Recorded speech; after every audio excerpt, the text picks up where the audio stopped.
Bismillah, Assalamualaikum warahmatullahi wabarakatuh. Waalaikumsalam. Alhamdulillahi wassalatu wassalamu ala rasulillah wa ala alihi wa sahbihi wa man tabi'ahum bi ihsanin ila yaumiddini amma ba'du.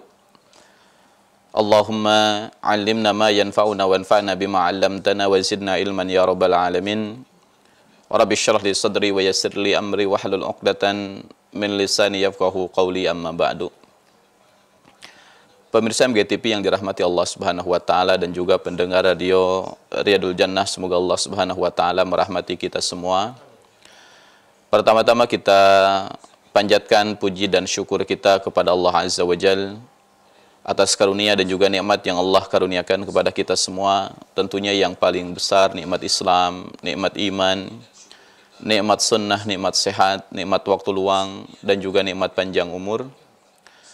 Salawat dan juga salam semoga senantiasa tercurah limpahkan kepada Nabi besar kita Nabi Muhammad sallallahu alaihi wasallam, kepada keluarganya, sahabatnya, tabi'in, tabi'ut tabi'in, dan juga kepada seluruh umatnya yang mutaba'ah kepadanya sampai dengan hari kiamat.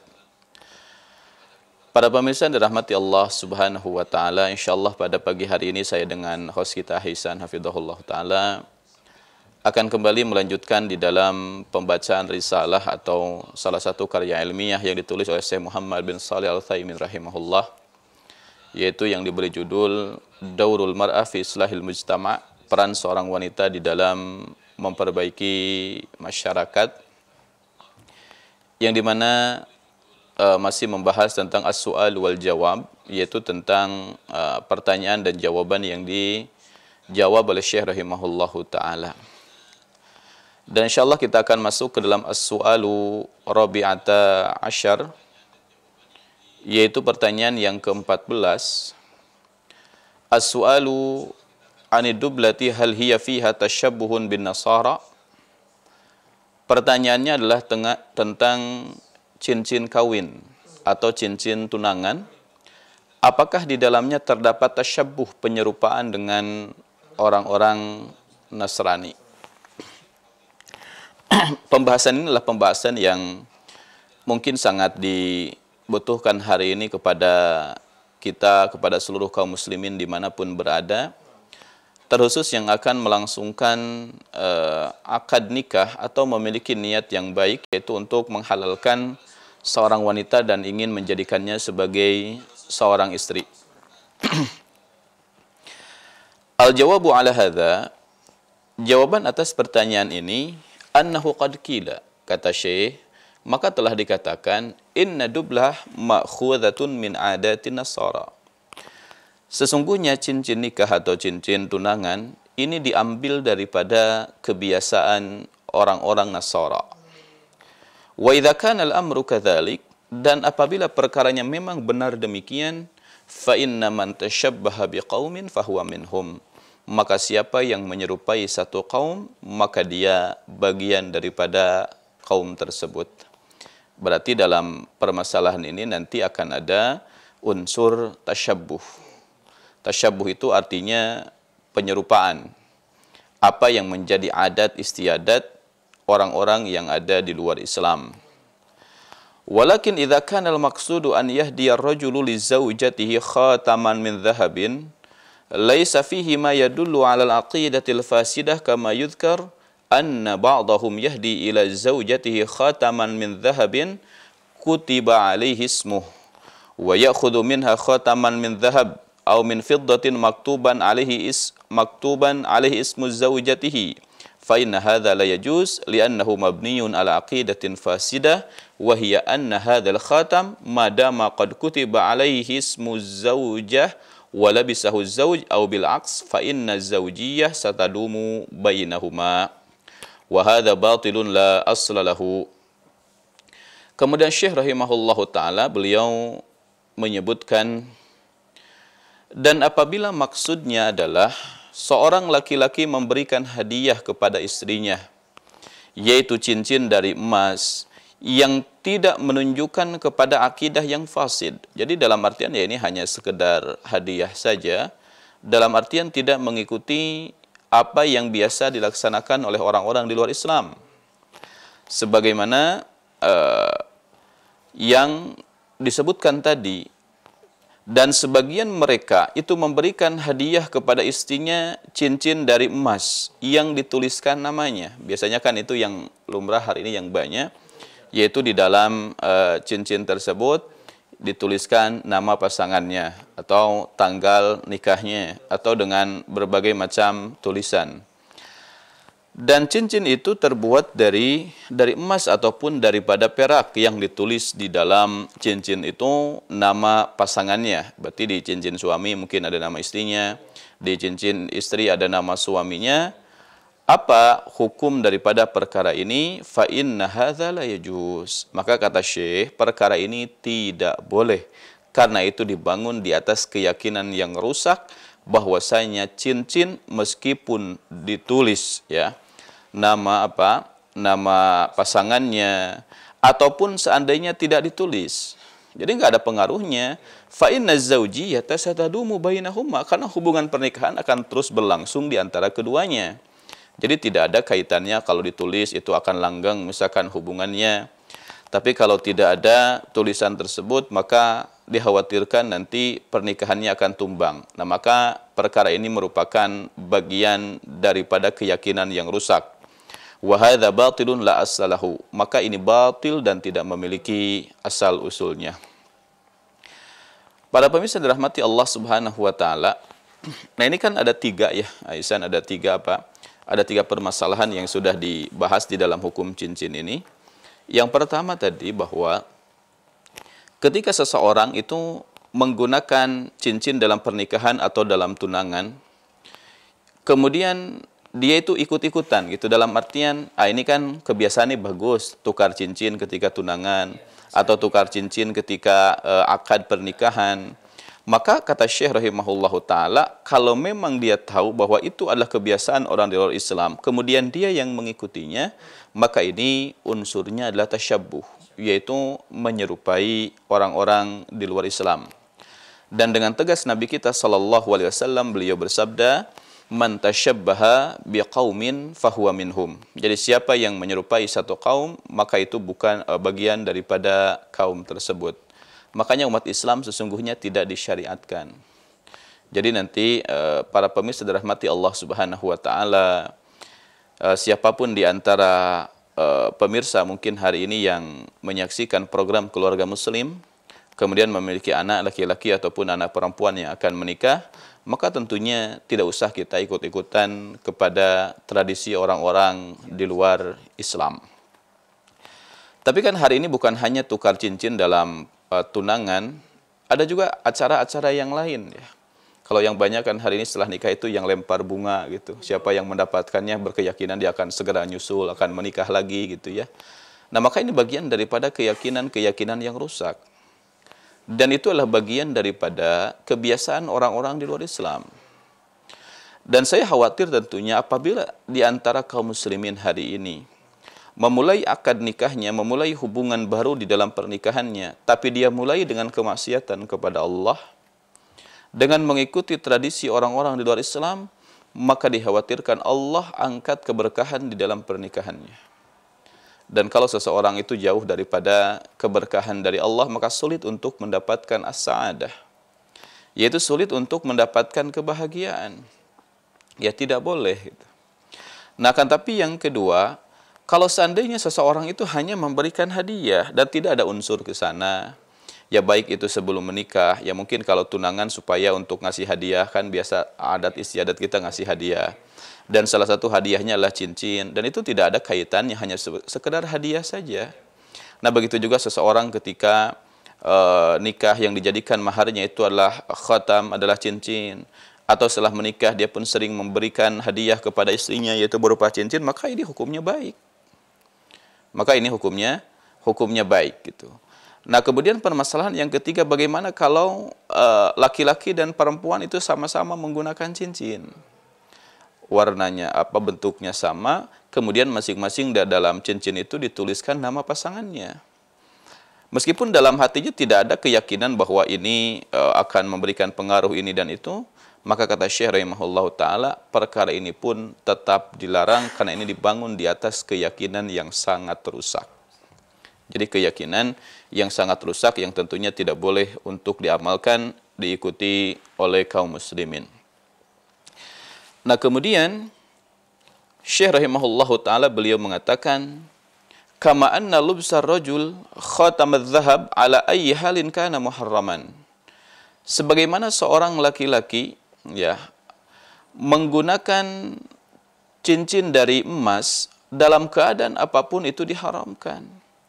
Karena kan biasanya yang terjadi di dalam tukar cincin ini, dari satu sisi tadi akidah itu telah rusak karena mengikuti orang-orang di luar Islam. Dari sisi yang lain ada unsur juga keharaman bahwa cincin dari emas itu diharamkan digunakan bagi seorang laki-laki. Dan ini kan berdasarkan riwayat dari Abdullah bin Abbas radhiyallahu taala anhuma, di mana pernah suatu hari Nabi SAW melihat seorang laki-laki menggunakan cincin dari emas di tangannya. Kemudian Nabi melepasnya, kemudian Nabi SAW beliau melemparkannya. Kemudian Nabi bersabda, ya'midu ahadukum ala jamrati min narin fayaj'aluha fi yadihi. Seseorang di antara kalian sengaja meletakkan bara api di tangannya, maka itu jauh lebih ringan ya tentunya dibanding dengan menggunakan cincin dari emas.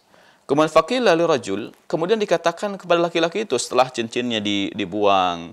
Kemudian disebutkan oleh Nabi bahwa seseorang menggunakan bara api di tangannya itu jauh lebih ringan dosanya di sisi Allah dibanding dengan seseorang yang menggunakan cincin dari emas.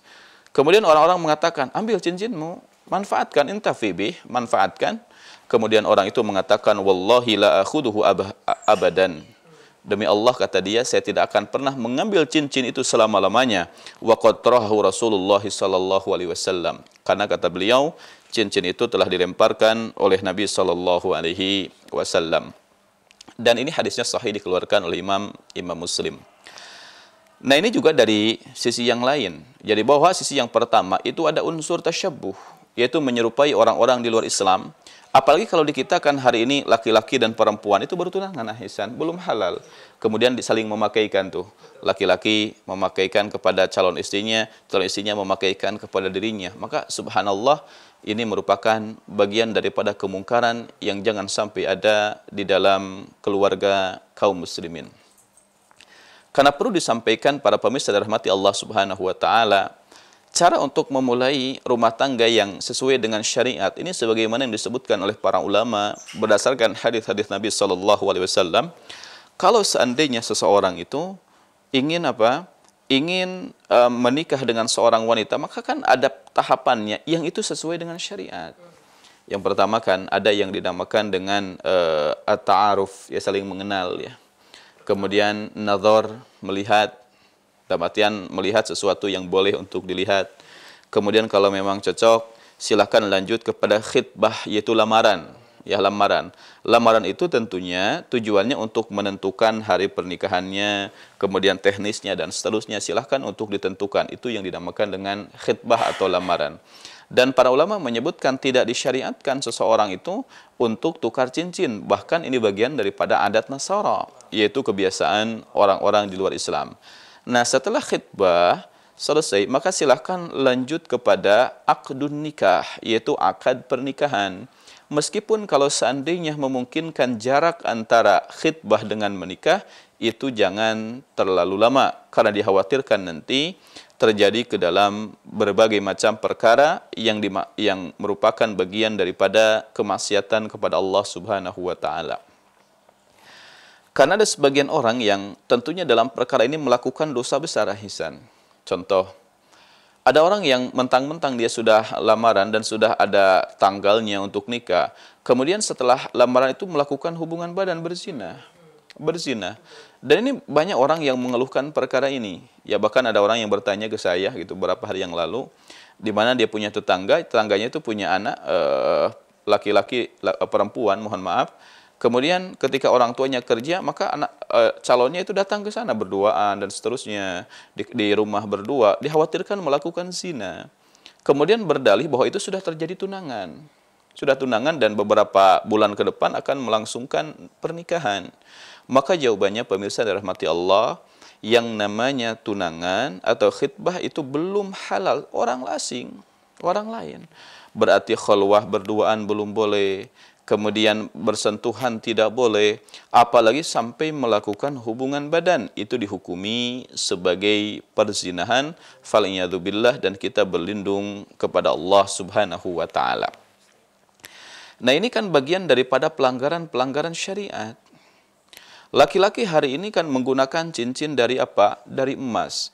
Karena dengan dalil ini saya sudah tunangan dan ini sama dengan calon istri saya, maka ini hukumnya haram, tidak boleh. Ini bagian daripada dosa besar tentunya di sisi Allah Subhanahu wa taala. Karena emas Allah Subhanahu wa taala haramkan kepada seluruh laki-laki tanpa terkecuali. Tapi Allah Subhanahu wa taala menghalalkan kepada para wanitanya. Meskipun kalau ditanya apakah boleh seorang laki-laki menggunakan khatam atau menggunakan cincin, ya jawabannya boleh. Karena Nabi Shallallahu Alaihi Wasallam juga beliau menggunakan cincin, riwayat menyebutkan di kelingking kirinya Nabi itu, Ahsan. Akan tapi kalau kita lihat, kapan si Nabi Shallallahu Alaihi Wasallam menggunakan cincin? Nabi Shallallahu Alaihi Wasallam itu kan beliau menggunakan cincin setelah beliau hijrah ke kota Madinah.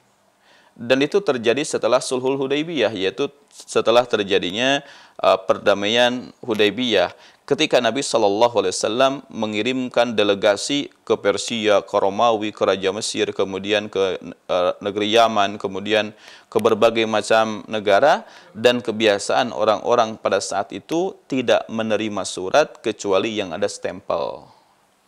Dan Nabi SAW membuat cincin itu berupa stempel, jadi tinggal stempel. Kemudian di atasnya ada tulisan Muhammadun Rasulullah, Muhammad utusan Allah Subhanahu wa taala. Nah, maka cincin Nabi itu dijadikan sebagai stempel. Tapi bagaimana kalau untuk berhias? Nah, sebagian ulama menyebutkan gak jadi masalah, insya Allah boleh gitu. Yang gak boleh itu kan dilarang ya, dalam artian makruh hukumnya seorang laki-laki itu menggunakan cincinnya di jari tengah dan di telunjuk. Itu gak boleh, Aisyah. Di tengah dan telunjuk, karena ada riwayat Ali bin Abi Thalib radhiyallahu taalaan, beliau mengatakan Nabi SAW yanhana, melarang kepada kami untuk menggunakan cincin fil wusta wa mayalih, yaitu di jari tengah dan yang setelahnya. Maksudnya di jari tengah dan juga di jari telunjuk. Tapi kata Imam An-Nawawi rahimahullahu taala, larangan di sini mengandung apa? Mengandung arti makruh karohiyah tanzihiyah. Maksudnya adalah makruh, yang dimana makruh ini adalah sesuatu yang dilaksanakan tidak berdosa, tapi kalau ditinggalkan itu jauh lebih baik. Jadi makruh dibenci artinya. Makanya kan kalau ada orang tuh gunakan cincinnya dari mulai jempolnya semuanya, cincinnya ini 10 gitu. Nah, maka ini tentunya tidak demikian. Tapi larangan itu bagi laki-laki, bukan bagi perempuan, Hisan. Tapi kalau bagi seorang wanita di semua jari itu boleh, tidak ada masalah. Jadi kalau wanita menggunakan cincinnya di jari tengah atau jari manis, kemudian di kelingkingnya atau di jempolnya misalkan, nah maka insya Allah tidak ada larangan bagi seorang wanita. Tapi tentunya tadi caranya harus dengan cara yang baik. Kesimpulannya dari pembahasan ini yang disebutkan oleh al-muallif, bahwa umat Islam tidak perlu untuk melakukan hal yang biasa dilakukan oleh orang-orang Nasrani, orang-orang di luar Islam, yaitu tukar cincin. Itu yang lebih tepatnya sungguhnya ke sana. Jadi ada tradisi tukar cincin ketika tunangan dan juga tukar cincin ketika akad nikah. Tapi kalau seorang laki-laki hanya dengan niat ingin memberi hadiah kepada tunangannya, misalkan ketika datang nih ingin tunangan, kemudian dia diterima lamarannya, kemudian ngasih cincin, ngasih baju, ngasih segala macam, itu boleh insya Allah, tidak ada masalah. Kemudian juga ketika selesai menikah, biasanya kan seorang wanita itu paling suka kalau dikasih perhiasan. Itu yang paling disukai oleh wanita. Setiap pulang kerja, misalkan seorang suami ngasih cincin, ngasih gelang, ngasih kalung, ngasih anting-anting, misalkan setiap kali pulang, itu dijadikan sebagai rutinitas. Apakah boleh? Boleh insyaallah ta'ala. Bahkan kan di dalam hadis Nabi SAW, di antara asbabu jalbil mahabbah, di antara sebab-sebab untuk mendatangkan cinta ke dalam hati seseorang, yaitu ketika kita memberikan hadiah kepada dirinya. Nabi SAW beliau bersabda, tahadu tahabu, saling-salinglah kalian memberikan hadiah, maka kalian akan saling mencintai. Nah, ini yang disampaikan oleh Syekh Muhammad bin Shalih Al-Utsaimin rahimahullahu taala. Dalam penutupnya beliau mengatakan, li'anna nabiyya alaihi salatu wassalam harrama adh-dhahaba 'ala dhukuri ummatihi wa hallahu linisaiha. Karena Nabi SAW mengharamkan emas kepada laki-laki dari umatnya dan menghalalkan emas kepada wanita daripada umat Nabi Muhammad sallallahu alaihi wasallam. Nah, barangkali demikian untuk pertanyaan yang ke-14 ini, wallahu taala a'lam. Para pemirsa dirahmati Allah Subhanahu wa taala, setelah tadi kita membahas tentang an hukmi dublah, yaitu hukum cincin nikah atau cincin tunangan, dan kita akan masuk ke dalam as-su'alu khamisata asyar, yaitu pertanyaan yang ke-15. As-su'alu 'anir rajuli idza kana yadribu zawjatahu bila sababin. Pertanyaannya adalah tentang seorang laki-laki apabila memukul wanita atau istrinya tanpa adanya sebab. Nah, ini tentang permasalahan yang tentunya sangat rawan jangan sampai terjadi di dalam keluarga kaum muslimin, yaitu seorang laki-laki yang memiliki sifat darab, yaitu suka memukul, ringan tangan. Kalau ada permasalahan dia lampiaskan kepada istrinya, yaitu seorang laki-laki yang tidak mampu untuk bisa memberikan himayah, yaitu perlindungan kepada istrinya, yaitu juga seorang laki-laki yang tidak memiliki sifat rahmah, yaitu sifat kasih sayang yang besar yang dia curahkan dan dia berikan kepada istrinya. Al-jawabu ala hadha, jawaban atas pertanyaan ini, kata Syekh, anna darbahu zawjatahu biduni sababin muharram li'annahu udwanun 'alaiha. Wallahu azza wa jal innama abaha darba zawjah li sababin. Sesungguhnya seorang laki-laki atau seorang suami memukul istrinya tanpa adanya sebab, jadi tidak ada alasan yang syar'i yang dibenarkan, maka itu bagian daripada perkara yang diharamkan, jadi tidak diperbolehkan. Karena itu bagian daripada permusuhan di atasnya, karena dipastikan nanti rumah tangganya tidak akan bahagia, dan istrinya akan merasakan tersakiti dan juga tidak mendapatkan ketenangan tentunya di dalam kehidupan rumah tangganya. Dan Allah Subhanahu wa taala sesungguhnya hanya membolehkan memukul itu ketika ada sebab. Jadi memang dalam Islam itu memukul ada. Akan tapi ada dhawabitnya, ada ketentuan-ketentuannya, dan juga ketika terpenuhinya sabab diperbolehkan untuk memukul. Ini disebutkan di dalam Suratun Nisa, yaitu ayat ke-34, di mana Allah Subhanahu wa taala berfirman, "Wallati takhafuna nusyuzahunna fa'idhuhunna wahjuruhunna fil madaji wadribuhun." Dan apabila kalian takut nusyuz, yaitu kedurhakaan yang dilakukan oleh seorang istri, fa'idhuhunna, maka berikanlah kepada mereka mau'idhah. Mau'idhah itu artinya nasihat. Jadi nasihati dengan bahasa-bahasa yang baik, bahasa-bahasa yang bijak. Wahjuruhunna, dan jauhilah mereka dari tempat tidurnya. Jadi kalau nasihat tidak mempan, baru mereka dijauhi fil madaji, dari tempat tidurnya. Jadi pisah ranjang, pisah kamar, tapi masih tetap di dalam rumah yang sama. Nah, kemudian apabila sudah dijauhi dari tempat tidurnya masih belum mempan, wadribuhunna, maka pukullah mereka.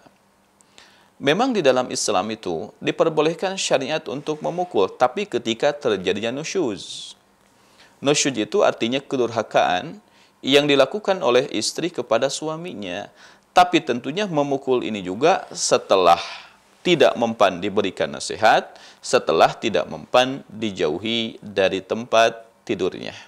Jadi jangan langsung mukul, dinasihati aja belum gitu. Jangan langsung memukul kemudian dijauhi dari tempat tidurnya saja belum. Akan tapi pukulannya juga disebutkan dalam hadis Ahsan. Yaitu syaratnya harus darban ghairu mubarrah. Yaitu harus pukulan yang tidak menyakiti. Dalam artian pukulannya tidak boleh meninggalkan bekas. Kemudian tidak boleh menggunakan alat-alat yang berbahaya. Kemudian tidak boleh di tempat-tempat yang sensitif, dan pukulannya tidak boleh lebih daripada 10 pukulan. Makanya kan sabda Nabi SAW, wala tadribil wajha, tidak boleh memukul wajah, tidak boleh. Dan pukulannya juga subhanallah. Ad-darbu, yakni yang dimaksud di situ adalah memukulnya dengan menggunakan bil mindil, yaitu dengan menggunakan kaos tangan atau sapu tangan. Ya, sapu tangan dililit kemudian dipukulkan gitu. Mungkin kalau sekarang menggunakan tisu. Jadi ambil satu tisu kemudian dililit kemudian dipukulkan. Mukulnya gak seperti ini, tidak boleh seperti ini. Tidak boleh. Karena pukulannya harus di tempat yang aman, misalkan di kaki atau di telapak tangan. Bahkan sebagian ulama mukulnya dengan telunjuk.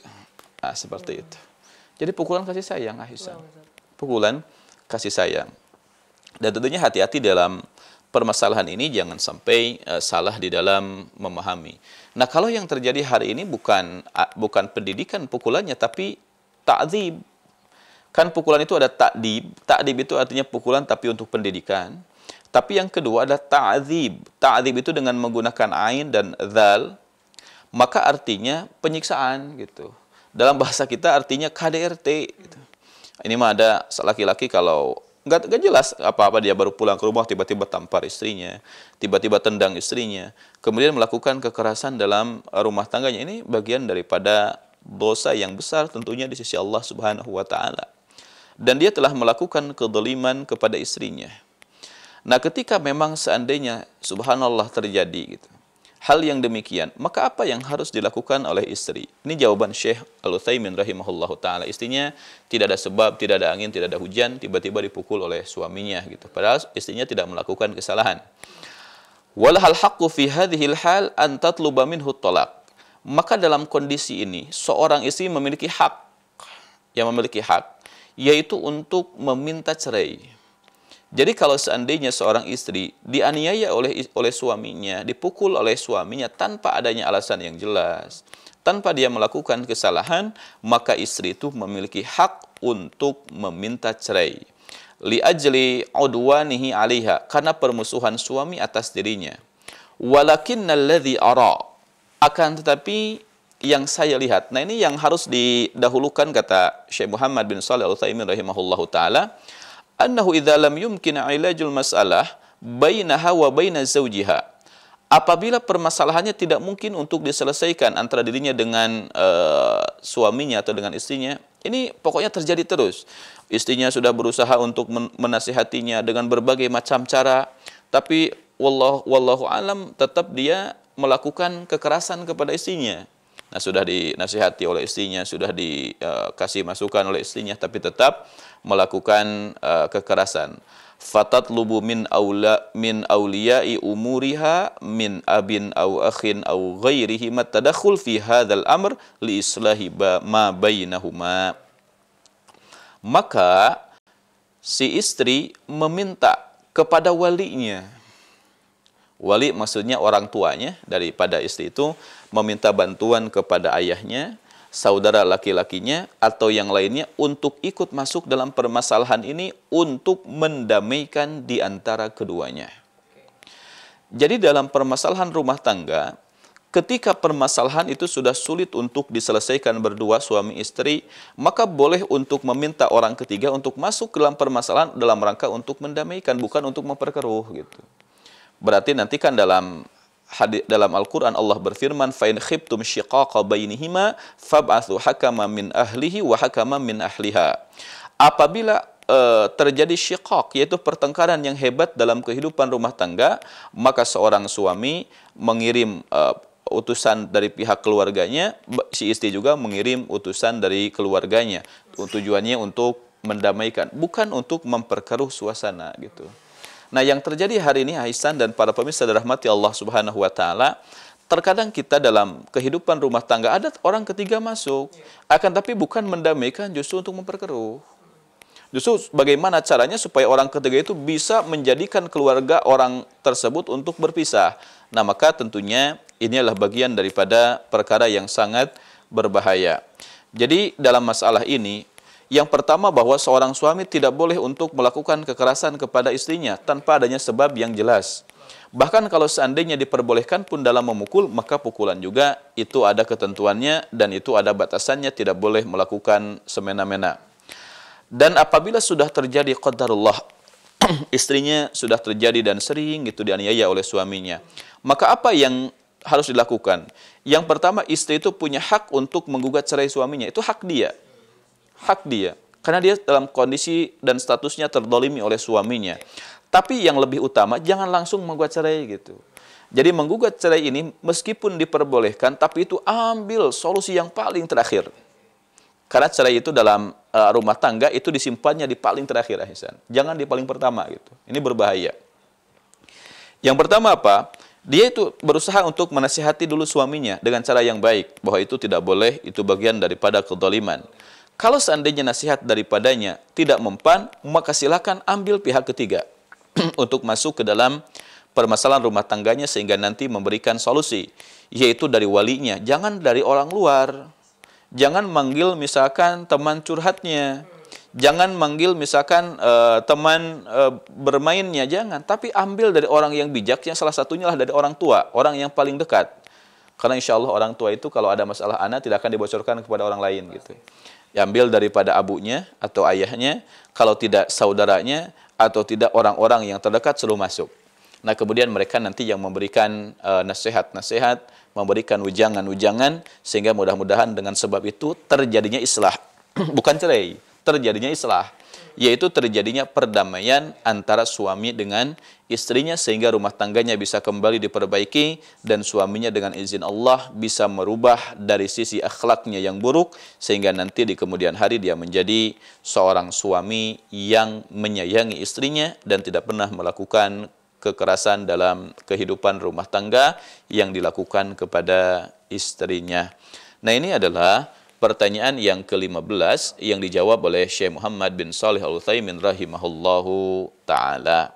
Nah barangkali demikian Ahsan, untuk pertanyaan yang ke-15 ini sudah saya bacakan pertanyaan dan jawabannya, dan mudah-mudahan bisa dipahami dan mudah-mudahan bisa untuk diamalkan. Barangkali demikian, wallahu a'lam. Nah.